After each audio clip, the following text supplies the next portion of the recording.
सफेद झूठ। एक दिन एक घुड़सवार अपने गुस्सैल घोड़े को बेचने के लिए बाजार ले जा रहा था। चलते चलते उसे भूख लगी तो वो खाना खाने के लिए एक बाग में रुक गया और उसने एक पेड़ से घोड़े को बांध दिया और घोड़ा पेड़ के नीचे लगी घास को खाने लगा और वो घुड़सवार भी खाना खाने के लिए बैठ गया। तभी एक व्यक्ति अपने गधे के साथ वहां आया और उसी पेड़ पर अपने गधे को बांधने लगा।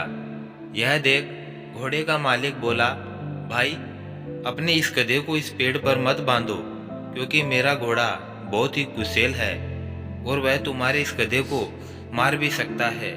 बाद में मत कहना। गधे का मालिक बोला, यह पेड़ केवल तुम्हारा तो नहीं है जो और कोई इस पर कुछ नहीं कर सकता। मैं तो भाई इस पर ही अपने गधे को बांधूंगा। घोड़े का मालिक बोला, ठीक है, यदि तुम इस पेड़ से ही अपने गधे को बांधना चाहते हो तो कोई बात नहीं, तुम बांध दो, लेकिन अगर तुम्हारे गधे को कुछ भी होता है तो सिर्फ तुम खुद ही इसके जिम्मेदार रहोगे। लेकिन गधे का मालिक नहीं माना और गधे को उसी पेड़ पर बांध कर चला गया। घोड़े ने उस गधे को लात मार मार कर नीचे गिरा दिया और इससे पहले कि घोड़े का मालिक उसे संभाल पाता, घोड़े ने लात मार मार कर गधे को मार गिराया।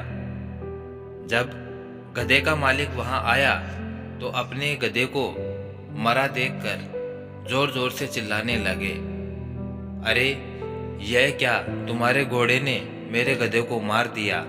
अब मुझे मेरा गधा लाकर दो, नहीं तो मैं तुम्हें यहाँ से नहीं जाने दूंगा। घोड़े का मालिक बोला, मैंने तो तुम्हें पहले ही कहा था कि मेरा घोड़ा गुस्सैल है और वह तुम्हारे इस गधे को मार देगा, पर तुमने मेरी एक बात न मानी। अब इसकी जिम्मेदारी तुम्हारी है, क्योंकि मैंने तो तुम्हें पहले ही सावधान कर दिया था। अब तो दोनों के दोनों व्यक्ति आपस में बहस करने लगे। तभी एक राहगीर यह देखकर उनके पास आया और बोला कि भाई, तुम दोनों आपस में इस तरह से क्यों झगड़ रहे हो? क्यों न तुम राजा के दरबार में चले जाते, न्याय के लिए वही न्याय करेंगे। दोनों उस राहगीर की सलाह मानकर राजा के दरबार की ओर न्याय के लिए चल दिए। दरबार में राजा ने गधे के मालिक से पूछा कि पूरी बात बताओ, तुम्हारा गधा कैसे मरा? गधे का मालिक बोला, महाराज, मेरा गधा और इसका घोड़ा एक ही पेड़ पर बंधे थे कि अचानक इसका घोड़ा पागल हो गया और उसने मेरे गधे को मार दिया। राजा ने घोड़े के मालिक से पूछा, क्या तुम्हारे घोड़े ने ही इस गधे को मारा है? बताओ, तुम बोल क्यों नहीं रहे हो? क्या यह सच है? बार बार पूछने पर भी घोड़े का मालिक कुछ नहीं बोला। राजा बोला, क्या तुम बहरे और गूंगे हो? क्या तुम बोल नहीं सकते? फिर गधे का मालिक अचानक बोला, महाराज, यह व्यक्ति गूंगा बहरा नहीं है। पहले तो यह मुझसे खूब चीख चीख कर बोल रहा था कि तुम अपने घोड़े को इधर मत बांधो, मेरा घोड़ा इस गधे को मार देगा। अब आपके सामने गूंगा बहरा बनने का नाटक कर रहा है।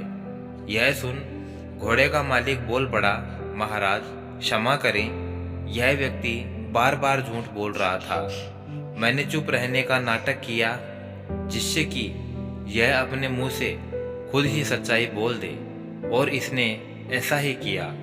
यह सुनकर राजा मुस्कुराने लगे और बोले, इसका मतलब इसने तुम्हें पहले ही सावधान कर दिया था कि घोड़ा गुस्सैल है, गधे को यहाँ मत बांधो, पर तुमने इसकी बात नहीं मानी और फिर भी अपना गधा वहीं बांध दिया।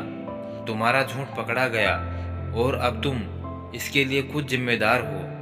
गधे का मालिक मुंह लटकाए चुपचाप वहां से चल दिया। दोस्तों, हमें कभी झूठ नहीं बोलना चाहिए। झूठ को कितना भी छुपा ले, पर एक न एक दिन सच सामने आ ही जाता है और झूठ पकड़ा जाता है। दोस्तों, कैसी लगी ये कहानी अगर अच्छी लगी हो तो एक प्यारा सा लाइक करें और साथ ही साथ चैनल को सब्सक्राइब कर बेल आइकन ज़रूर प्रेस कर लें ताकि आने वाले नई वीडियो की नोटिफिकेशन आप तक सबसे पहले पहुंच जाए। वीडियो को अंत तक देखने के लिए आपका दिल से बहुत बहुत धन्यवाद। जय श्री श्याम।